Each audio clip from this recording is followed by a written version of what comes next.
حکومت کے لیے 10 روپے فی یونٹ بجلی سستا کرنا ممکن بھی ہے یا صرف عوام کو تسلیاں دی جا رہی ہیں؟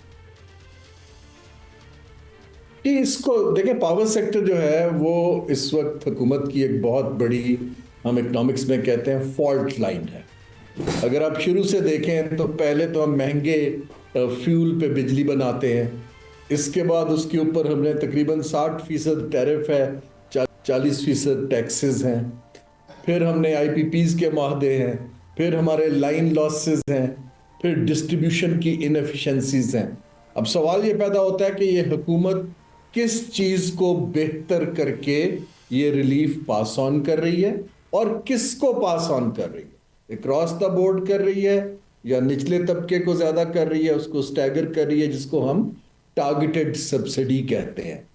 جہاں تک آئی پی پیز کا انہوں نے ایک بہت زیادہ شور شرابہ کیا، ہم ری نیگوسیٹ کر رہے ہیں، اس کے اندر تو اتنی گنجائش نہیں ہے۔ ایون ری نیگوسیٹڈ کے اندر ہارڈلی 1 سینٹ کی اس کے اندر گنجائش بنتی ہے، 2 روپے اور 80 پیسے کی۔ اب یہ جو باقی ہے، اللہ کرے کہ اگر آپ ریکوری بڑھا کے کر رہے ہیں یا اپنی انیفیشنسی کو بہتر کر کے کر رہے ہیں، وہ تو بہت اچھی بات ہے۔ لیکن اگر یا ٹیکسز آپ کم کر نہیں سکتے کیونکہ آئی ایم ایف پروگرام میں ہے، لیکن اگر آپ لوگوں کے بجٹ کے پیسے کو یا قرض لے کے سبسڈی کے طور پہ کرنے کی کوشش کر رہے ہیں تو نہ آپ کو آئی ایم ایف کرنے دے گا اور نہ یہ ایک اچھی پریکٹس ہے، کیونکہ آپ صاف پیسے کو تھرو جو لاسز کو کور کرنے کے لیے، ابھی اگر آپ حکومت کی اپنی جو انہوں نے پبلک کیا رپورٹ اسٹیٹ اور انٹرپرائزز میں دیکھیں تو 60% سے زیادہ لاسز اب پاور سیکٹر کی گورنمنٹ کی کم چلے گئے ہیں۔ یہ ایک لمحہ فکریہ ہے۔ ہارون صاحب، آپ نے آئی ایم ایف کا ذکر کیا تو آئی ایم ایف نے کہا کہ پاکستان کے لیے قرضوں کا بوجھ جو ہے وہ سب سے بڑا چیلنج ہے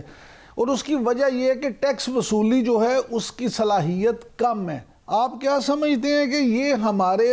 حکمرانوں کو بات معلوم نہیں جو وہ دھڑا دھڑ قرضے لیے جا رہے ہیں؟ دیکھیں جی، حکمران تو قرضے اس لیے لیتے ہیں کہ ان کو پتا ہے کہ جب ان کی ری پیمنٹ بڑھے گی تو تب تک الیکشن ہو جائیں گے، اگلی حکومت کو پاس آن ہو جائیں گے۔